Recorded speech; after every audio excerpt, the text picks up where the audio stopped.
Hey everybody, my name is Patrick Wakefield and I am a audio broadcast sound engineer living in Redmond, Washington. I work at Microsoft. Redmond is just east of Seattle, um, just enough time to make the commute pretty awful for most of the employees. This is my first time live streaming. I've never done this before, so I'm a little bit nervous, but I'm working through it. And I'm hoping that I can learn something from this experience, and hopefully I can impart some knowledge about what it's like to be an audio engineer as well. So, uh, before I get into it, I want to thank Gulnaz for setting this up. She's a good friend, and when she asked me to do this, I freaked out a little bit and was terrified, but you know what? I can't say no to her, so I had to do it. Um, I think for today, it is a Q&A, so we will be taking questions. I'd love to answer them. However, we do have a slight agenda or itinerary for this. So first, I'm going to start off talking about my background. I'm going to talk about how I got to my position. Next, I'll talk about what we do at Microsoft, what my building does for the company, and then I'll talk about what I do there. Finally, we'll end with more Q&A. I'll try to read the questions as they go, but at the end, I'll address anything that I haven't met. So thank you for saying don't panic. I appreciate that. So I was born in Ann Arbor, Michigan, and Michigan is in America. It's one of the Midwestern states, and it looks like a mitten on the map. But I was born there. I grew up in Ann Arbor, and I was part of a very musical family. So I started playing piano when I was young and had violin lessons, piano lessons. In middle school, I moved and played French horn. And then I played French horn through high school. I picked up trumpet to play in jazz band because they wouldn't let French horns play in jazz band. And then I dabbled a bit in saxophone. And so I was always interested in music. When I was in my sophomore or junior year of high school, I was deciding whether I wanted to go into music full time or do something more technology related. A lot of the times, people in my industry get into it because they started out as musicians or started out by recording things. And I'm no different. When I started, I had some friends who were in a rock band, and I really wanted to record their music. I wanted to share it with my friends, share it with other people. So I talked to my dad, who turns out had some recording chops of his own, learned a little about it, had a computer, brought in GarageBand, and recorded on separate tracks. It was very rudimentary, and honestly, I hope that those recordings never show up because they're somewhat embarrassing. But everyone has to start somewhere. So in high school, um, I had the opportunity. I applied for a summer program at the University of Michigan to go into performing arts technology, which is eventually the degree I took. And we spent a week or two in on campus, which is really cool over the summer as high school students. We took, and no, I won't play anything. I don't actually have the instruments with me, and I suck at guitar. But at the camp, we learned composition, we learned how to record, and then we had a film component as well. And at that point, I realized that the film thing was a lot of fun. I put that on the back burner because I was mostly focused on music and sound, but eventually that would come to make a difference in my life. So um, after that camp, excuse me, I decided that going into performance was not really for me. It's a life where you have to practice constantly, and it's really hard, really difficult. I have friends who do that, but it wasn't for me. I decided to go into the technology side of things. Really quick, I'm going to pause. Could you tell me about accelerator programs for startups? Maybe you know, like YC. I actually don't know of any accelerator programs. Maybe Golna has an idea, or maybe she can tell me a bit more information. I can put people in contact with people at Microsoft. Moving back. So, hello. Uh, I decided to go to Michigan. I got accepted into the program there, and um, it was awesome. It was great. I loved it, and I spent all my time at the music school, all my time at the recording engineering stations, and learned composition, music theory, the good music theory and the bad music theory, all sorts of classes. I was in the performing arts technology program, like I mentioned, but the cool thing about that is we got to pick a focus. And so I decided to pick film or video for my focus, which meant that I got to take film classes, film theory, all those things, production classes. And that really was a lot of fun. Now, all through this, I was really lucky. And honestly, side note, I will mention my luck constantly. I'm always someone who says that luck is not the only part of it. It is deserving and being in the right place at the right time. But I was very lucky. And I was able to secure a job working at the University of Michigan Audio and Video Recording Studios, which allowed me to essentially work in a professional environment while I was working in school. In fact, I think I probably learned more out of that job than I did my entire 4 years in college. Um, there, I would teach classes, I would record different groups from the university, and then I got to actually do things on my own. So I had a couple friends in the dorms who had bands, and so we started recording. One thing led to another, and I was there pretty much every day for work, and then at least once a month I was in there for a personal project. Examples of projects we'd have to do are things like recreate a recording from another artist, say record a song like the Beatles, or we'd have different projects where we were limited. And those were actually the most helpful projects because we learned how to be creative in a set environment. So one, for instance, was we had to learn how to mix in mono, which is essentially no stereo width. So figuring out how to make that work and sound good actually taught me a lot about how things fold together and how sound works. So really, it's just expanding your creativity and trying different things within limitations really helped.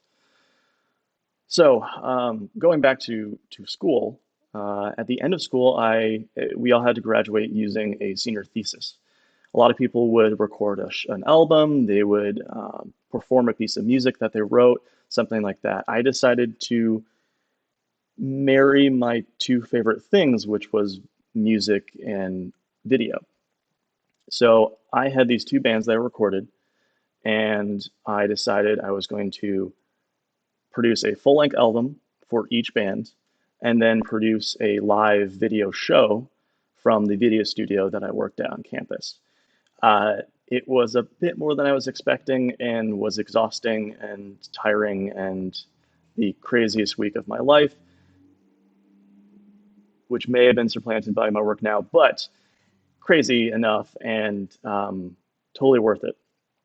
But basically, what I did is had these albums recorded over a 6 month period, mixed them, produced them, put them up online, everything. And then for the show, I booked the video studio for a week, brought in a stage, brought in the bands, was involved in all parts of the process, got to work on the lighting, got to work on the video aspects, and then did the show. So I directed it from backstage, was able to sit on a headset and direct cameras, call shots, call the show, and then let it go. So it was great. Some of it is up online. It's been a while, so I don't even know where, but yeah, it's pretty cool. So after that, I graduated, and graduating is great, and I highly recommend graduating because it's much better. And I decided I needed to get a job because that's what you do when you graduate. At that point, I was deciding whether to go to LA. And Los Angeles, as many of you know, is home of Hollywood and a home of a lot of the production that happens around the world. I really wanted to get into film, but I started to realize that what I needed most was stability in my life. And I heard from a lot of people that in LA, it's very cutthroat, it's very fast paced, and you really, really, really need to have an in. And I didn't have anything like that. I didn't have any connections. So I decided what I would do was try to find a job that was a bit closer than Michigan, because if you look at a map, Michigan's pretty far away from LA. So I looked for jobs and I looked into jobs from what I know, which is education. I had worked in education, like I said, for 4 years, and obviously I was a student, so it's something I understood. One of my coworkers or one of my supervisors sent me a link to a job that was at Pacific Lutheran University in Tacoma, Washington, which is about 45 minutes south of here. And I applied. It was called instructional technologist. I wasn't sure what that meant, but it said it had audio recording and video production, and that sounded great to me. So took the job after I was offered it, and I moved out to Tacoma. Um, the job was not exactly what I expected. Day one, I went in, and I had been told in my interview that I would be in charge of the audio recording system. When I came in, they told me actually, this whole recording studio that you were told you'd be in charge of is being destroyed and being turned into conference rooms and office space. So that was a bit of a bummer because I was expecting to take this studio, make it into something new, make it into something cool on campus that students could use, kind of like what I have or I had at the University of Michigan. Unfortunately, I didn't get to do that. However, I did get to make some differences. So the job itself, I worked on a team of 5 or 6 people, depending on the year. I worked there for 3 years. And we were in charge of learning, classroom infrastructure, media technology, that type of thing across campus. And then we were also in charge of audio and video for events on campus. Now, that could be anything from a small podium mic to a little classroom to a large scale jazz band or convocation ceremony. Um, most of my job was either fixing things in the classrooms, going out on support calls, building classroom podiums, or I'd be supporting these events. We also thankfully had a group of 30 to 40 students who would help us do these. We call them technicians. Now, these technicians were just regular students. They weren't people who wanted to major in sound or film or anything like that. This was just a job. And so the first hurdle was trying to teach people who had no background in audio or video how to make these events work. That was also incredibly informative, realizing that the most important part was being able to teach this stuff. And I found that teaching things is the best way to learn them myself. So I think as much as the job was not as challenging as I hoped, it also really ingrained my background and my base layer of knowledge for what I do. So I spent 3 years at PLU. I implemented training exercises. I implemented new new software, new hardware. I introduced Macs into it because they were a full PC, which is ironic because I work at Microsoft now. But I had a great time, and I made something out of it that I wasn't so sure going in that I'd be able to handle. Um, at that point, I really wanted to get another job. I was deciding whether I'd go back to Michigan, try to find something there, or go down to LA, try to find something there. I had applied for a bunch of jobs, hadn't heard anything, and then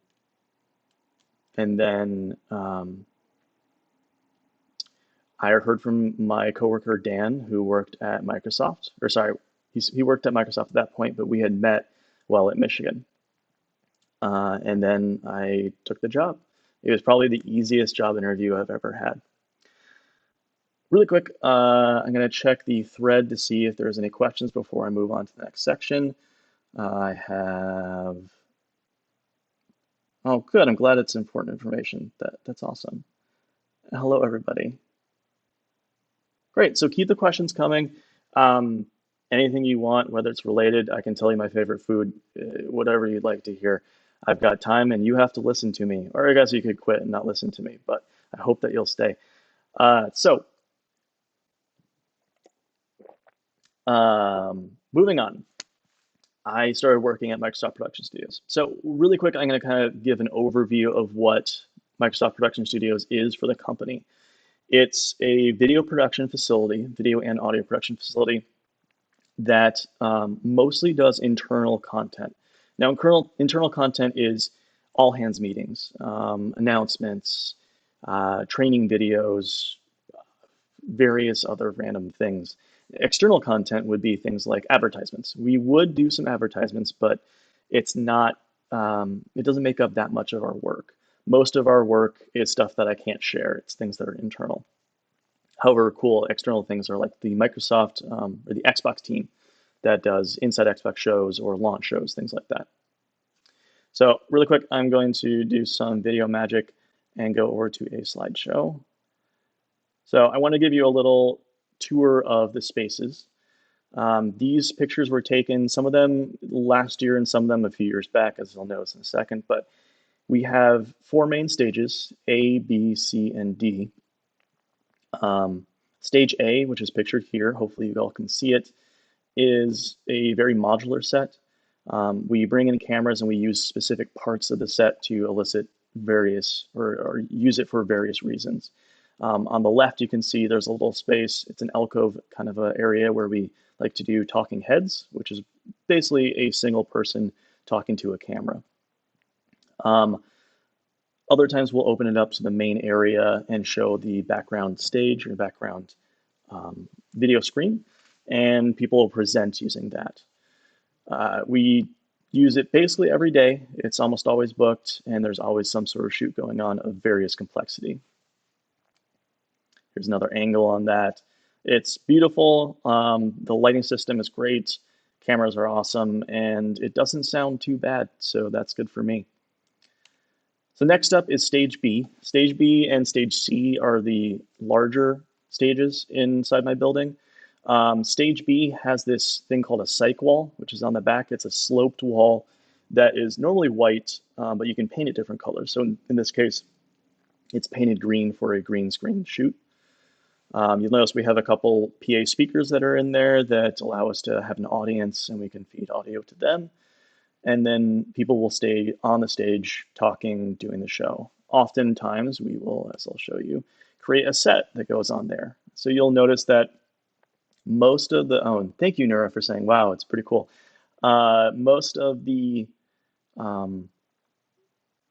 shows that are there are higher profile. They look cool. They are more important context. And you can see, like I said, some of these are from a while ago. This is a company meeting 2013, but it was important. It was an all hands meeting and they were broadcast to all Microsoft, which is all over the world. And it was pretty cool. And it's the knowledge that you are mixing something that is reaching thousands and thousands of people really helps you work every day and go back to work and enjoy it. Igor, I have not been to Kazakhstan, but my wife and I have been talking about going to visit Golnaz, so maybe we will, and that'd be fun. Let's see. So this is stage D. Now if you're extra sensitive, I said A and B, and then I skipped C. Stage C, I don't actually have any pictures of. It was used for motion capture up to about 6 months ago. They did a 3D motion capture, really cool, but high profile and very secret. So we weren't allowed to take pictures. I couldn't share any of those. I got to work in there a little bit, but it was mostly a video capture, and so less audio. Stage D, on the other hand, is this small little kind of news set like room. It's pretty small, but it's great for things that come in really fast and need to just be shot and done. You'll notice that the back panels all have LEDs on them and all the lights and colors can be changed, which is pretty cool. So you can have the set that's exactly the same for different videos, but it changes depending on what you want from it. Do I like my job? One second. Sorry, you can't see, I was drinking. I do like my job. It's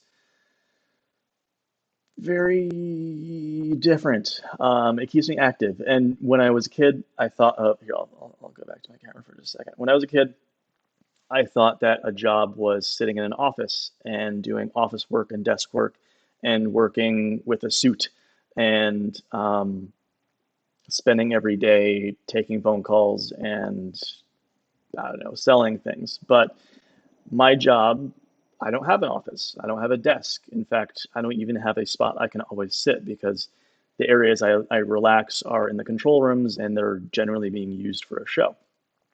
Um, but I love it because as I'll talk about later when I talk about my job, every day is different.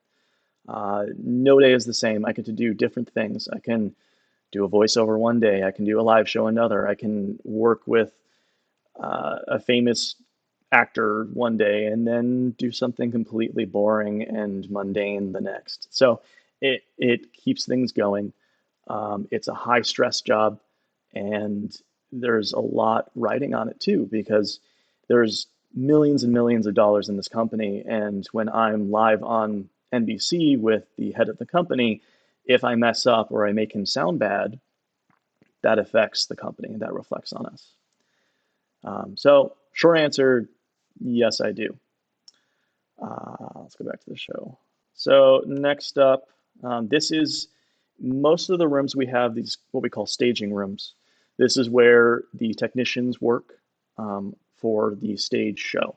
So, on the right, you see Lexi, one of my producer coworkers, pretending she's an audio engineer, sitting at the audio board. Next to her is the switching area where they switch the video feeds. And then up on the screens, you can see that we have all the cameras put there so we can see what's going on the show. Next up, these are the rooms that I work in. These are the audio control rooms. So we have a voiceover booth to the left, and then we have the main console and Pro Tools center on the right. We use an SSL C10 console. It's a broadcast desk, which means it's great for routing, but you wouldn't want to mix a band on it. It's a great room. It sounds really nice. It's all treated, and it gets the job done. This is just another view of it without people in it. You can see that we have a surround sound setup. That's because we do some broadcasts in 5.1. Sometimes we also mix content in surround. 5.1, in case you don't know, is 5 speakers, left, center, right, surround left, surround right, and then a subwoofer. That's the 0.1. So moving on, we go back into the production control room. So the production control room takes in the video feeds, and I probably should back up and say that the ACR takes in all the audio feeds coming in from various microphones, sources, video playbacks, what have you. We mix that together and then send out a feed. That feed goes to the production control room where they have a switcher, which you can see pictured here, a director who's calling cameras, calling the show, saying, okay, now we're moving to this person, now we're moving to this video, calling things over comms. And then a bunch of producers, graphics, and people kind of running the show in the background. So what people don't realize is that for every broadcast that's on the air, there is a giant, giant team of far too many people working on it behind the scenes, making sure that it sounds good, looks good, that all the lower thirds come in and graphics, and just it takes a village. We actually call it a video village, and it really holds up to the name. There's a question, I've never seen a broadcast by Microsoft. Is it cool? That's a hard question because honestly, and I'll switch back to my camera for a greater effect, sometimes it's cool and sometimes it's really ridiculously boring, and I probably shouldn't say that on broadcast, but it is. And when I started my job, I thought, I'm going to learn so much about Azure and I'm going to learn so much about whatever, and then I didn't because most of my job is listening to how it sounds, making sure it sounds good, but I don't pay attention to the content as much. I would say if you want to watch a Microsoft broadcast, the best one to start with is a Xbox show, either Inside Xbox, which we do at my building, or the E3 broadcast, which is done in LA, but we feed it through my building. And then we also do the rehearsals for the shows in my building, which is a lot of fun every year.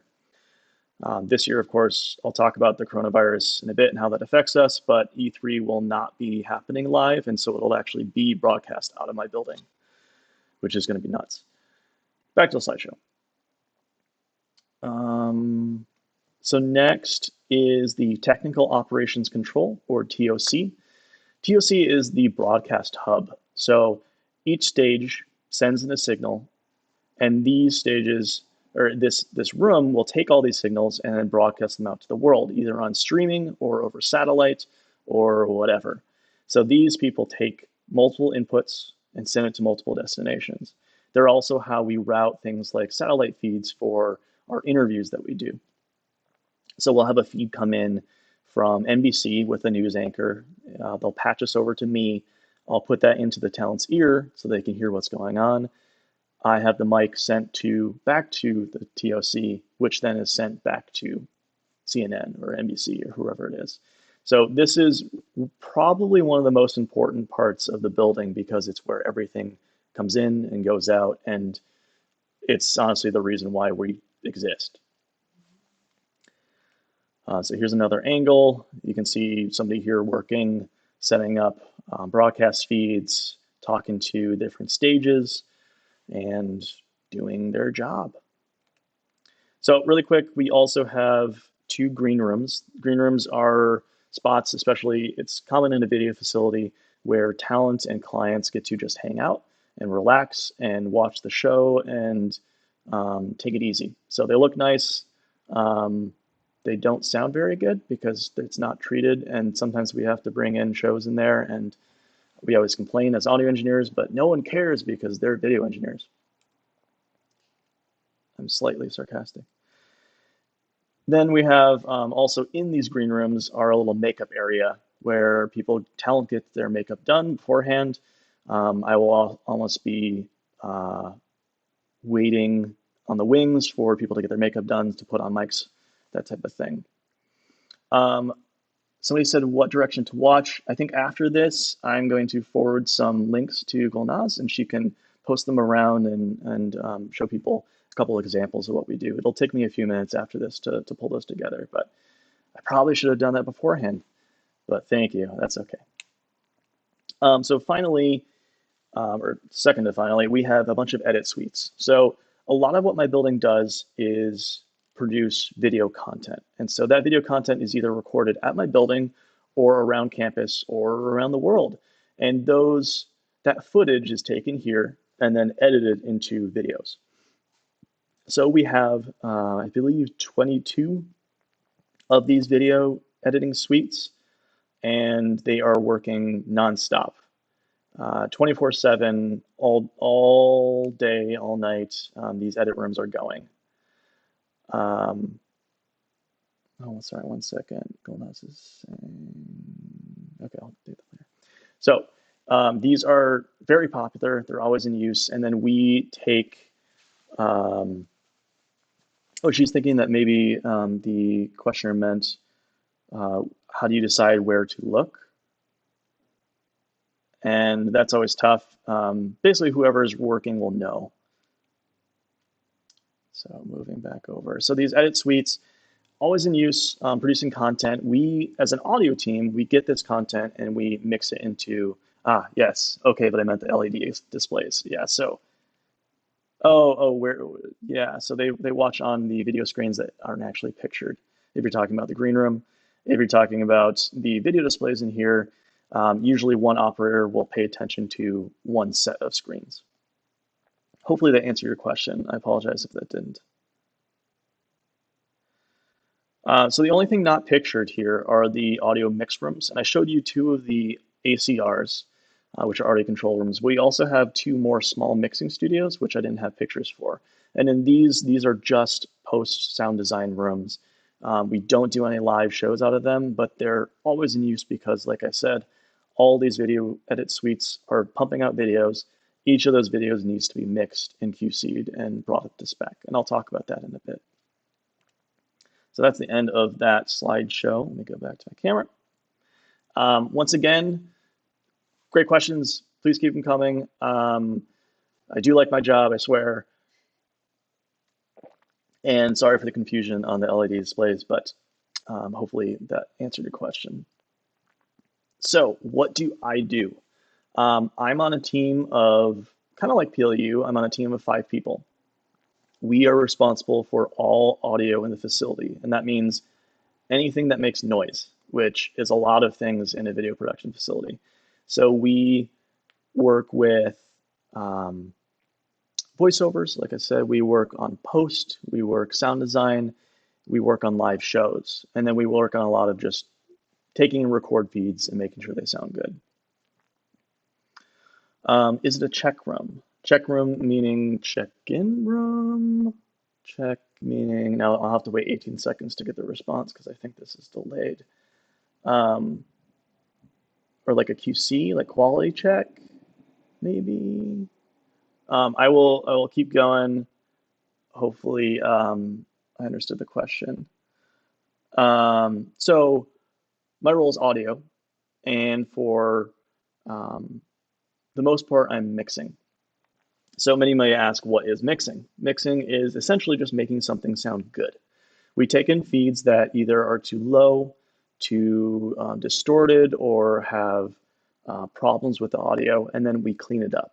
So in post or sound design, we take in these feeds, um, usually as multi-track or multiple channel recordings, and then we mix them together into a stereo file, which is left and right, that all sounds great and is the correct loudness spec, either for broadcast or for online.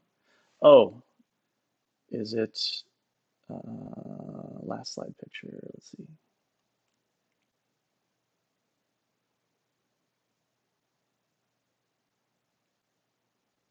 The check room. So the last slide was this was, or I've gone to this, which is back to stage A because that was the end of the slide. But this was the editing suite, so the video editing suite. Hopefully that answers your question. So going back to what I'm doing at the building and what my team is responsible for. So again, back to mixing, we are using EQ and compression or dynamic suppression to make a sound that sounds great and works well. So EQ would be, let's say something is too bass heavy or too bright or that type of thing. Oh, and so that room type was just a video editing room. So it's producing videos. They had a producer in there was editing these videos and putting them together and then sending them out. So EQ is something that's too loud, something is too quiet, mostly frequency based. So if it's too bright, too brittle, some people would say. The real hard thing is when you have a producer who comes in and says, I think that sounds too purple, and you have to figure out what purple means, and it's very difficult. Um, oh, I'm so sorry. You said never mind. I must not have answered it properly. I apologize. Uh, and then dynamics is basically taking the sound that are too loud, the sounds that are too quiet, and bringing them in together. So you kind of squish it. A lot of people talk about dynamics when they're talking about music, because a lot of music these days has a smaller dynamic range, meaning the difference between the soft sounds and the loud sounds is very small. What it means is that you can turn it up very loud, but it also is kind of jarring and too intense. And so you kind of have to balance that. These are principles I learned while mixing music, but they can apply into all types of audio production. Quick side tangent. Gulnaz wanted me to talk about a couple pieces of advice that I might have for people. And this just reminded me of one of the things I was thinking about, which is that be very flexible with your job if you want to go into audio or if you want to go into video. You might have some idea where you want to go, and it could turn out that that job isn't either open or isn't available or isn't right for you. Now, I originally always wanted to go into music. I wanted to record music, I wanted to produce it, produce albums, work in a studio all day, and then I ended up not going that route. I found a different avenue, which ended up being broadcast audio. And it's not as glamorous, it's not as cool, but it pays the bills. And For somebody who graduated from music school, most of the people that graduate in my class don't actually work in audio. They all tried it for a couple of years and then maybe took an office job. I know a few people who are still in the business and they're doing well, but like I said before, it takes a lot of luck or a lot of being well qualified and being in the right place, right time to get that position.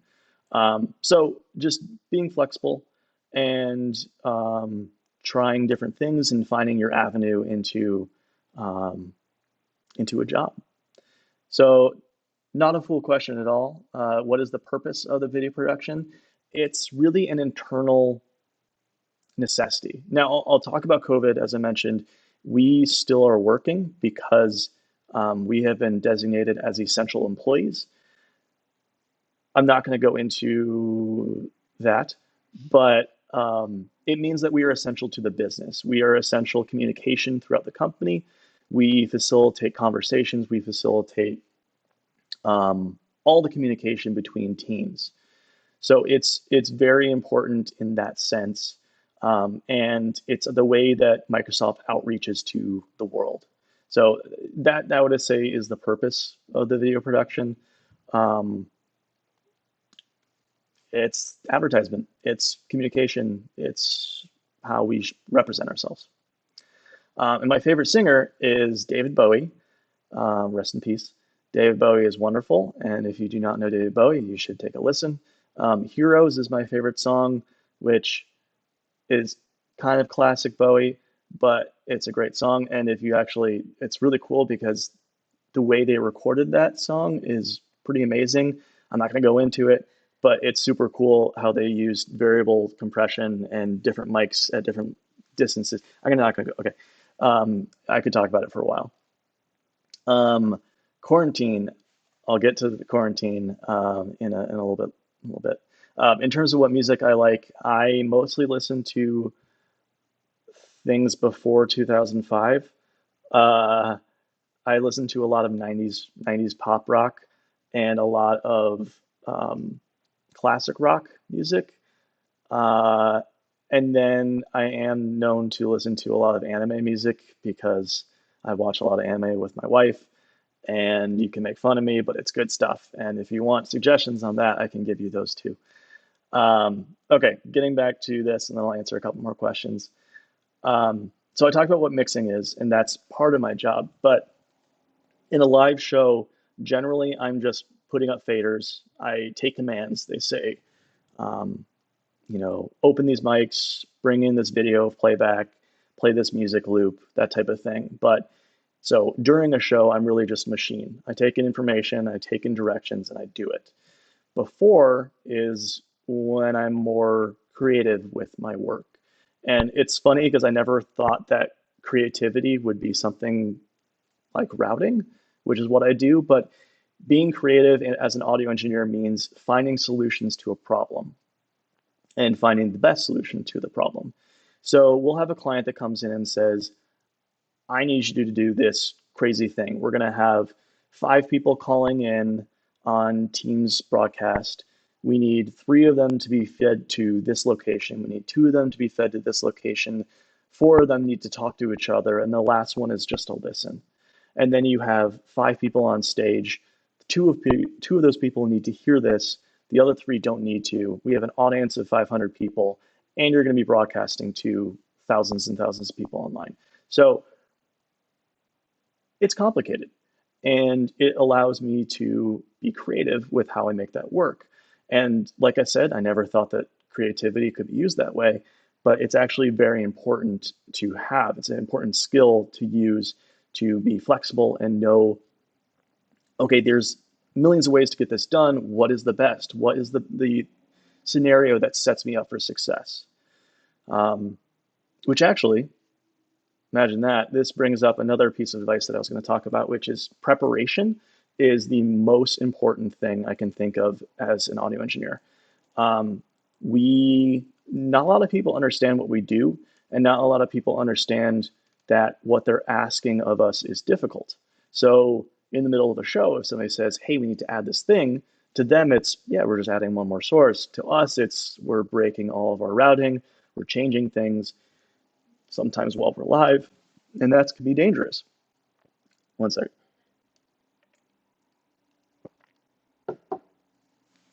Sorry, I have a bit of sore throat, so I need to keep drinking tea. Um, so just being flexible and being creative and always having preparation done. If you set yourself up for success and plan for the worst, when everything goes fine, you'll be okay. So I talked a little bit about mixing. I talked about some routing. The other main component of what we do and what we're responsible for in the building is all communication. And this sounds easy. It sounds like, yeah, you just talk to somebody on a panel and it's done.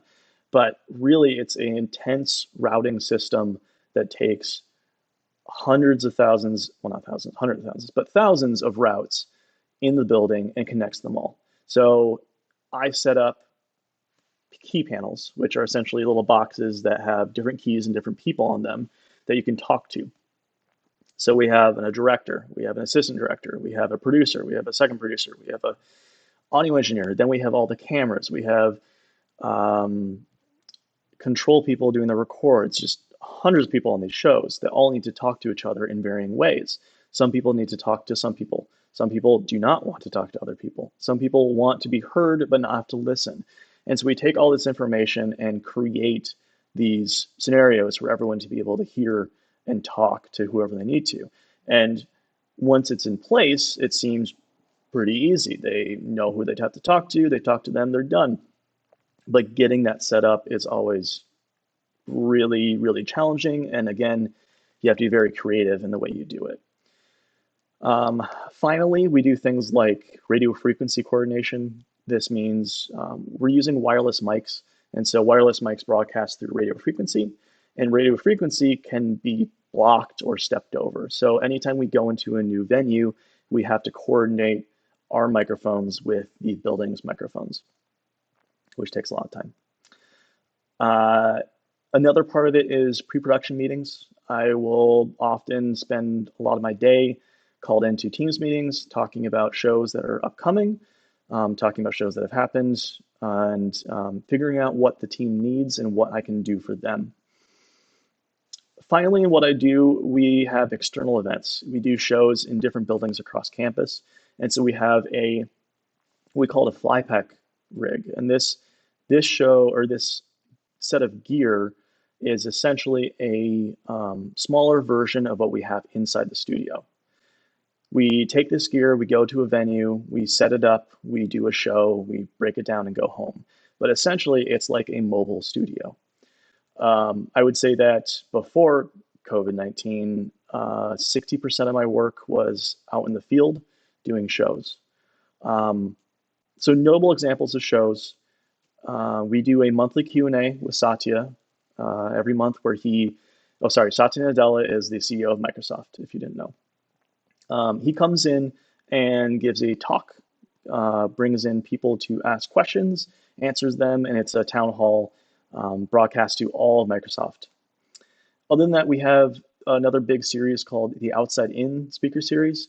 It takes notable people who have either written books or starred in films or that type of thing. They come in and they give a talk just to internal Microsoft. So examples of that, we had Al Gore, Anna Kendrick, Trevor Noah, Kareem Abdul-Jabbar, who, by the way, if you don't know who Kareem Abdul-Jabbar is, he's a basketball player or former basketball player, and he is incredibly tall. The mic cable was not long enough, so we had to actually put the mic pack in his jacket pocket because he was that tall, which is ridiculous. More recently, we had Will Smith, which is pretty cool. And then actually yesterday, we had a Joe Biden broadcast. Joe did a fireside chat for some of his supporters that was all broadcast on my building. I unfortunately, and this will tie into the next topic, which is COVID, but I unfortunately had a sore throat and was told I needed to stay home. I was going to mix the show. I'm kind of disappointed that I missed it, but it was for the safety of everybody, and it's probably good in these times that if I'm not feeling well, I stay home. Yeah, maybe if you could elaborate on the question, I'm a little bit confused. But while that's being thought over, um, someone asked about how COVID and the quarantine and all that is affecting me. So, as some of you may know, Seattle is in Washington, and Washington was one of the first places in the US where the virus broke out. So, pretty early on, Microsoft decided that all workers who could work from home should work from home. Now, I can do emailing and call into meetings from home, but I can't do my job. I need to be on site. I need to be mixing. I need to be miking up talent. I need to do all of that. And that's not something I can do. Um, so I was supposed to stay and go to work. However, things have really changed. And Washington put into an order that is a stay at home order, meaning anybody who goes to work should not be unless their work is essential, and they should be at home staying away from other people and keeping themselves quarantined. So that just it got extended until May 4th, which is a month from today. And um, unfortunately for me, I still have to work. We are valued as essential employees to the business and essential employees to apparently the world. So I still have to work. However, we've kind of changed the way we do things. I only go in if I have a show. We are very careful about what we touch, who we are in contact with. We're always cleaning our surfaces. If we're using microphones and we have live talents, we are cleaning them beforehand. And then we're, yeah, just being careful, cleaning everything. They started putting on masks. We're supposed to wear masks now. And it's very busy. Um, the scope,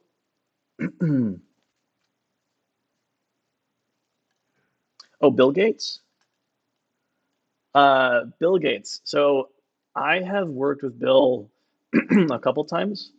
I've done the, oh, sorry, I'm getting tea.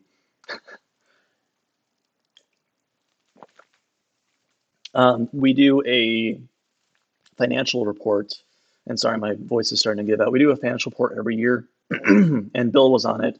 Um, he, in the past, has loved the work that we do. I mean, he comes in, sits down, he's live on NBC. He likes it very prompt. He doesn't like to spend too much time dealing with people, and we are great for him. Now, he hasn't said anything about me personally. Uh, we I like to say that if you're familiar with American football, I like to say that we are the field goal kickers of the world because when we do our job right, no one notices us. But when we do our job wrong, it's a big problem.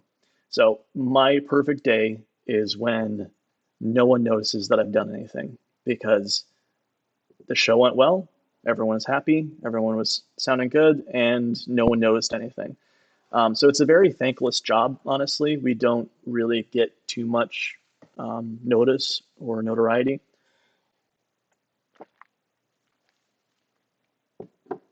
Um, but yeah, so real quick, I want to show a couple more slides. Another notable show that we do is called the Skype-a-thon. Every year, the education department at Microsoft does a broadcast, a 24-hour long broadcast where we connect with schools across the globe for 30 minutes at a time, and they do a little presentation. So the talent that does this, Andrew, is up all night, or sorry, Anthony, is up all night and connecting with these people 24 hours straight, which is absolutely insane. The guy is basically passed out in the green room 5 minutes before each show every 30 minutes because he's just trying to get 5 minutes of sleep. But pretty cool. And I think the best part about it is seeing the faces of these kids that we connect with, and they're able to show, food that their country is known for, or dance, a traditional dance, or a lot of times they'll play music. and play a song that is from their nation. And it's really cool to see all these kids and collaborate and work with them. So that's probably one of the more rewarding shows, if not absolutely exhausting, because I usually do the overnight shift for that. Um, as I mentioned, or maybe I was starting to mention, but in COVID-19, everything's moving online. So we, instead of having live people in the room, we are having people call in via Teams. You'll notice we have them labeled as Skype on our panels up there. It's just labeling that was left over from when they were still Skypes. Now we use Teams predominantly. So this was actually about 2 weeks ago. That's me mixing the monthly Q&A with Satya. But in this case, Satya is calling in from his computer. All the SLT, the senior leadership team members, are calling in from their computers as well. And we're mixing all those feeds together and broadcasting that out to the world, or well, to Microsoft World. So it presents a lot of problems because we're so used to doing things in a way that's live and in person, and suddenly all this is moved online. And so just as everyone else and their jobs are changing due to COVID-19, we're definitely changing as well. Final slide. This is image of Inside Xbox, which is the monthly show that Xbox puts on. They cut the budget a bit in the past few episodes. So it used to be in stage B, and they would spend 2 or 3 days loading in and building the set. And then we would spend 2 days rehearsing, another day recording pre-tapes, and then the last one is just rolling the show, either doing it live or partially live, that type of thing. So that pretty much sums up what I had to present. I see another question I'll get to in just a second. Feel free, I think we can probably talk for a few more minutes. Looks like it's about to be 9 a.m. my time, which is probably, I think, 10 p.m. your time. So we'll probably cut it at that point. Hello from Almaty. Thank you for your effort. Okay, really good insight. Okay, the question was insights on books and what I've learned. And this is gonna be hard because I don't read much. Um, I read a lot of fantasy and science fiction novels, which don't really give me much in terms of helping my job. However, I am reading a book called, man, I can't even remember the name of it. Susie's running to go get it. My wife is running to go get it. It's about, oh man, this is embarrassing. Here she comes. Wait for it. Oh, non-zero. It's about zero-sum theory, which is basically that no one, in a zero-sum game, no one actually benefits or everyone benefits. Uh, Honestly, I read it when I'm tired and can't fall asleep. It's very informative and it's great, but it is pretty dry. Um, Another book that I read is called Blood, Sweat, and Pixels, and I'll hold it up here. It might be reversed, I'm not sure. I might have had to reverse my camera. But anyways, this book is really, really good if you want to learn anything about the video game industry.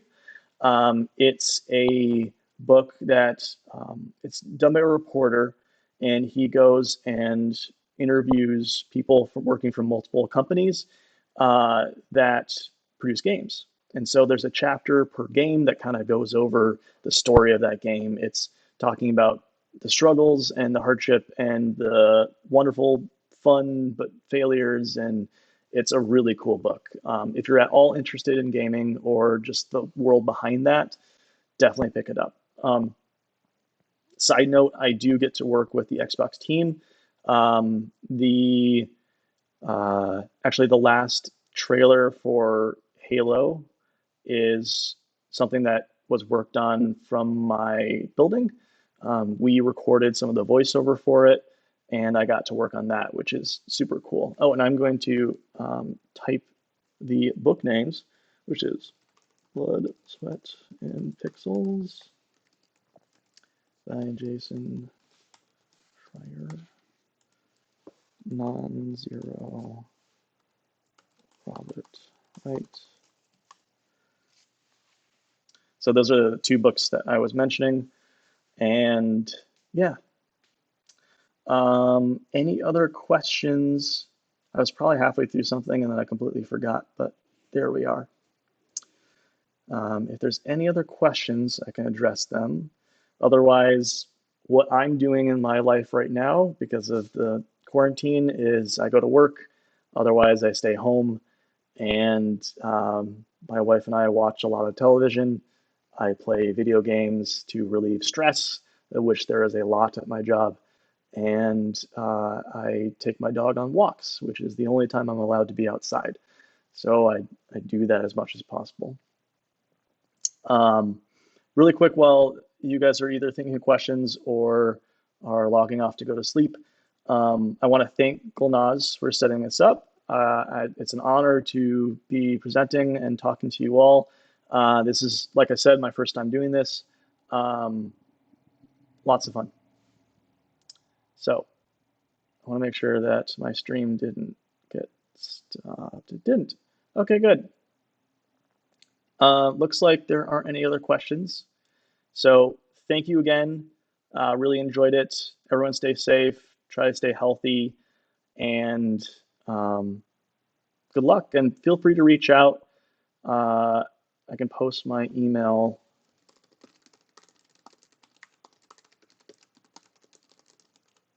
for more questions. I'm on LinkedIn if you want to connect with me. And thanks a lot. So everybody have a great day. Bye.